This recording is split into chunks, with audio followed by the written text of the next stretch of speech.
Кече 27 октябрь күнү Бишкектеги Байтик Баатыр жана Абды Сүйөркулов көчөлөрүнүн кесилишинде курулуп бүтө элек 9 кабаттуу имараттын үстүнө чыгып, өз жанын кыйган 22 жаштагы жигит тууралуу бардыгыбыз эле уктук. Ал жигиттин аты Мунарбек Ташкулов экендиги аныкталды. Жалал Абад облусунан келип, билим алып, такси кызматында иштеп жүргөн. Ошондой эле тараган маалыматтарга ылайык ал сүйүктүүсү менен урушуп кеткендигине байланыштуу мындай кадамга барышы мүмкүн. Окуя болуп жаткан жерге өзгөчө кырдаалдар министрлигинен 10 адамдан турган куткаруучу, 2 психолог жана 1 тез жардам бригадасы жөнөтүлгөндүгү маалымдалган. Бирок алар 4 сааттан ашык убакыт бою ал жигитти өз жанын кыйбоого көндүрө алышкан эмес.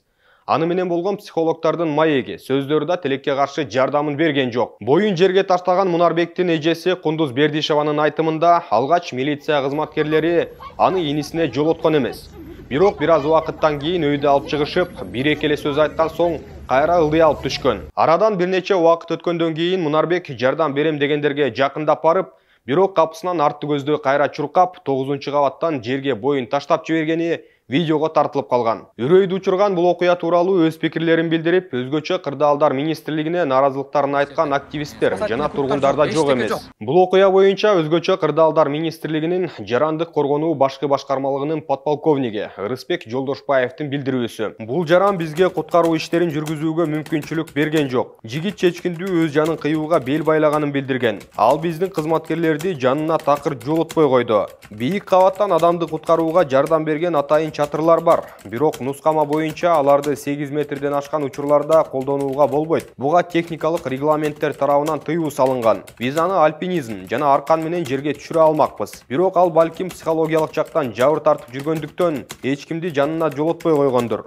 Социалдык тармактарда батуттарды орнотуп койсо болот эле дешет. Бирок ал жардам бермек эмес. Бул бийиктиктен мынчалык ылдамдык менен секиргенден кийин бала тирүү калмак эмес. Мындай курулуш объектилеринде коопсуздук торлору болушу керек болчу. Бирок бул жерде бекилген эмес. Мындан сырткары ар кандай нюанстар дагы бар. Эгерде биз ага жакындап барганда ал секирип кетсе, анын өлүмүнө куткаруучулар күнөөлүү болуп калмак. Ал жерде 6 куткаруучу, психологдор, анын жакындары болгон. Ал атасы менен да телефон аркылуу сүйлөшкөн. Тилекке каршы жигитти сактап калууга мүмкүн болбой калды.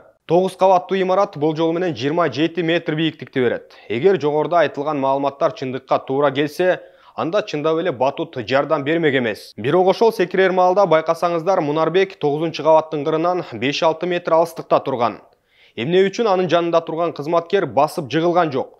Же чочутуп алып, өлүмүнө өзүм күнөөлүү болуп калам деп корктубу? Айтор бул суроолордун бардыгы ачык бойдон калууда. Статистикага ылайык, бүткүл дүйнөлүк саламаттыкты сактоо уюмунун маалыматында дүйнөдө ар бир 40 секунд сайын өзүнүн жанын өзү кыйган учур болуп турат. Жалпылап алганда бир жыл ичинде 800 000 адам өз өмүрүн кыят. Бул сандар суицидке болгон аракеттерди кошпогонда айтылды.